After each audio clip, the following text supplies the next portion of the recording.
40 ans, après la découverte de l'Amérique, par Christophe Colomb, Jacques Cartier prend possession du territoire, au nom du roi de France. 5 siècles d'une histoire féconde, du régime colonial à la quête de la modernité.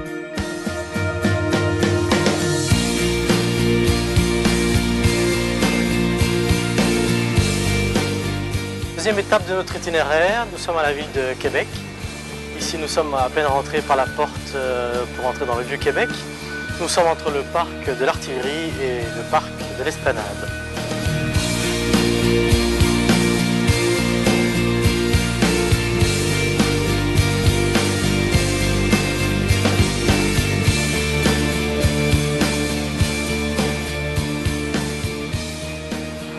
On est sur la rue Saint-Louis, qui est une rue très passante, plein de petits commerces et tout. Et au milieu de nulle part, il y a un arbre. Mais c'est presque une histoire d'amour, l'histoire de cet arbre et de cette bombe. Pas un simple boulet de canon, ici on a une bombe. On sait que c'est une bombe parce qu'elle est tellement grosse que ça c'est le format des bombes. Et à l'intérieur, elle est vide puisqu'il y a de la poudre à canon. Elle n'a jamais explosé, elle est entière. Qu'est-ce qu'elle fait là? C'est une histoire un peu plate en bon québécois. J'aimerais vous dire que c'est lors d'un bombardement, mais non. C'est vraiment seulement un homme, une fois, qui en avait marre que tout le monde tourne le coin de son pâté de maison, a décidé de mettre une borne, et rien de mieux que comme borne de mettre une bombe, et l'arbre a poussé par-dessus. C'est l'histoire de Tristan Iseult moderne. Le château Frontenac est un des premiers hôtels style château construit pour la compagnie ferroviaire Canadian Pacific. Il ouvrit ses portes en 1893. Alors, bienvenue chez Lambert & Co, qui est situé au château Frontenac. Et sous le porche du château, donc, nous faisons les produits québécois, en particulier le fameux plat qui a été utilisé par les bûcherons et qui nous rappelle les gens qui travaillaient en forêt. Donc, la couverture a été un produit officiel cette année pour le 400e anniversaire de la ville. Et nous avons aussi les moutons. Alors, les moutons qui sont faits à Québec et les 3 que vous voyez sont en attente d'être livrés aux États-Unis. Et nous faisons aussi les saveurs du Québec. Alors, nous avons les betteraves, le ketchup aux fruits, les produits d'érable, évidemment. Ensuite, vous allez voir, nous arrivons aux chaussettes. Alors, les chaussettes sont une spécialité de la boutique Lambert. Donc, c'est une chaussette qui est taille unique pour hommes, taille unique pour femmes et qui a été choisie aussi comme produit officiel pour le 400e. Alors, vous pourrez trouver la boutique Lambert sous le porche du château Frontenac. Et bientôt, nous aurons notre site web sous Lambert & Co. Et en allant au château Frontenac, vous pouvez demander. Nous sommes à l'extérieur avec toute une bergerie, plein de moutons à l'extérieur.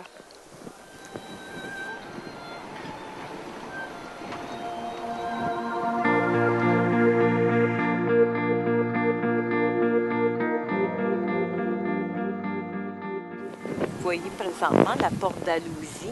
C'est la seule porte authentique qui existe encore ici, à Québec. Tous les autres portes que vous avez sûrement vues, les portes Saint-Louis, Saint-Jacques, ont tous été modifiées. Pourquoi? Pour le trafic et pour l'architecture. On voulait que la ville de Québec soit un petit peu plus tendance médiévale. Alors, à l'époque, il y a eu un temps où on avait un gouverneur général britannique qui était tombé en amour avec Carcassonne, tombé en amour avec Québec, a désiré donner un aspect plus touristique à cette ville. C'est pour ça qu'on a modifié les portes. Mais celle-ci, elle est demeurée exactement comme on les avait construits à l'époque où la période britannique.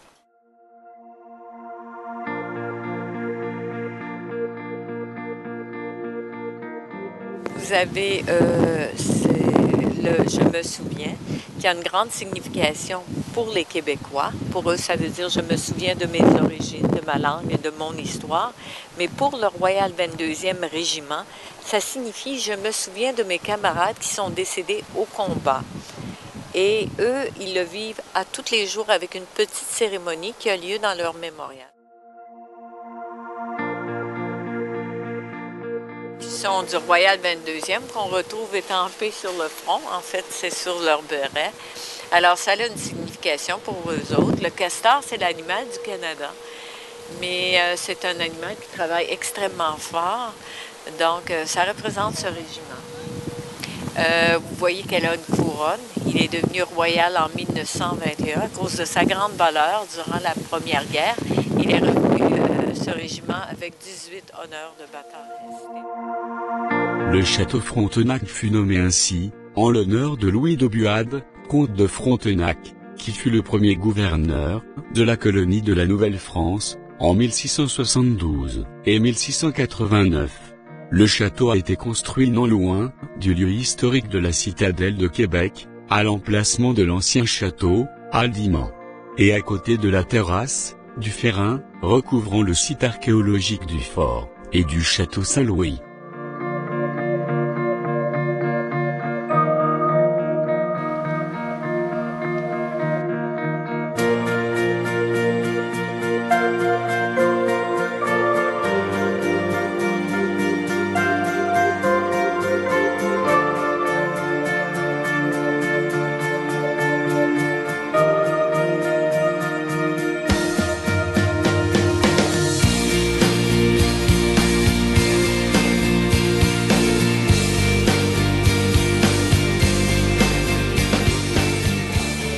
Donc nous voici à Québec.